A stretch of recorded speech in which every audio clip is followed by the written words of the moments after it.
Hello guys, আসসালামু আলাইকুম। চলে আসলাম নতুন আরেকটি ব্লগ নিয়ে, আমার বন্ধু বড় ভাইদেরকে নিয়ে। Madhuli relax Thai Chinese restaurant and community centre, এই রেস্টুরেন্টের সকল কিছুই আপনাদের জানাবো। Let's go. আমরা প্রবেশপথ থেকে শুরু করছি। আপনি যদি বাইক নিয়ে আসেন তাহলে ভিতরে বাইক পার্কিং এর সুব্যবস্থা করে রাখা আছে, বাকি অন্য কোনো গাড়ি ভিতরে রাখার ওয়ে নেই। তো পার্কিং এর স্থানটাও দেখাবো আপনাদের। এমন মনে হচ্ছে এটি একটি ওয়েডিং পার্টি সেন্টার।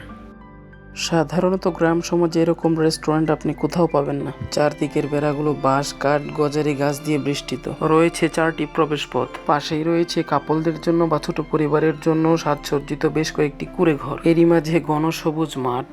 এটা হচ্ছে ম্যানেজার কাউন্টার বা ক্যাশ কাউন্টার। দেখতেই পাচ্ছেন এই পাশে রয়েছে বেশ কয়েকটি খাবার মেক করার রুম। এতক্ষণ দেখলেন ফার্স্ট ফ্লোর, এখন আমরা যাব সেকেন্ড ফ্লোরে।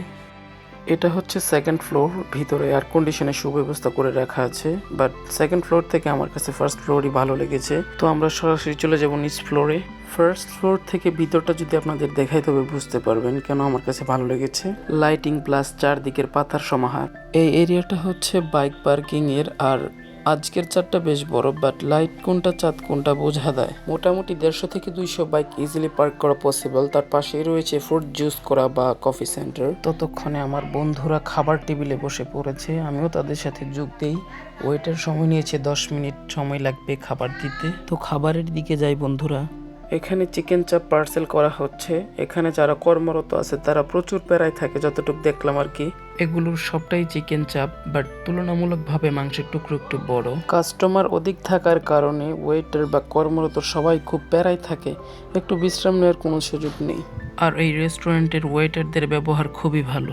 আমরা যদি খাবারের মেনুর দিকে ফোকাস করি তবে কি খাবার আছে দেখেন। Plain vegetable, chicken karahi, chicken sizzling, mutton sizzling, achari chicken, chicken shawarma, french fry, hot coffee, chocolate coffee ইত্যাদি। তো আমরা 5 জন আসছি আজকে। তো আমরা খাবারের আগে ফ্রেম বন্দি হয়ে নিচ্ছি। আমাদের খাবারে আছে চিকেন চাপ প্লাস নান রুটি, কোমল পানীয় হিসেবে সাথে আছে মাউন্টেন ডিউ। একটা কথা বলে রাখি, এখানকার পরিবেশ যত না সুন্দর, তার থেকে সুন্দর এবং বিশুদ্ধ হচ্ছে খাবার। তো খাবারটা শেষ করে আমরা আরো কিছু সুন্দর মুহূর্তগুলো আপনাদের মাঝে তুলে ধরবো ইনশাআল্লাহ। এক পর্যায়ে আমাদের খাওয়া শেষ, বিলটা পরিশোধ করে আরো কিছু সুন্দর মুহূর্ত আপনাদের মাঝে তুলে ধরবো। ততক্ষণ আমাদের সাথেই থাকুন। এক পাশে মুন লাইট, এক পাশে রেড লাইট, এগুলো সত্যি আমাকে মুগ্ধ করে। এর পাশেই রয়েছে শক্ত শিকল, মজবুত দোলনা, আর খুঁটি হিসেবে ব্যবহার করা হয়েছে গজারি গাছ। এই গাছগুলো খুব মজবুত আর শক্ত হয়। তো আমরা সবাই একত্রে সেই দোলনায় উঠে দোল খেলাম। এখানকার মতো সৌন্দর্য আপনি গ্রাম অঞ্চলের কোনো রেস্টুরেন্টে পাবেন না। এই রেস্টুরেন্টের লোকেশন আমি জানিয়ে দেব। এই রেস্টুরেন্টে আপনি সব রকমের জুস, খাবার, চাইনিজ, ইন্ডিয়ান সব ধরনের খাবারই পাবেন। আর আপনার বাইক থাকবে সর্বাবস্থায় সিকিউরিটির গার্ডে। লাইট বসানোর জন্য বাঁশের বেত দিয়ে সুনিপুণভাবে তৈরি এই খোপগুলো।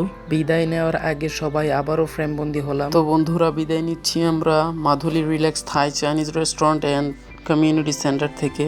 তো বন্ধুরা, এই রেস্টুরেন্টের লোকেশন আমি ডেসক্রিপশনে জানিয়ে দেব। তো ভিডিওটি কেমন লাগলো অবশ্যই কমেন্টে জানিয়ে দেবেন। পুনরায় ফিরে আসবো নতুন কোনো ভিডিও নিয়ে। আসসালামু আলাইকুম।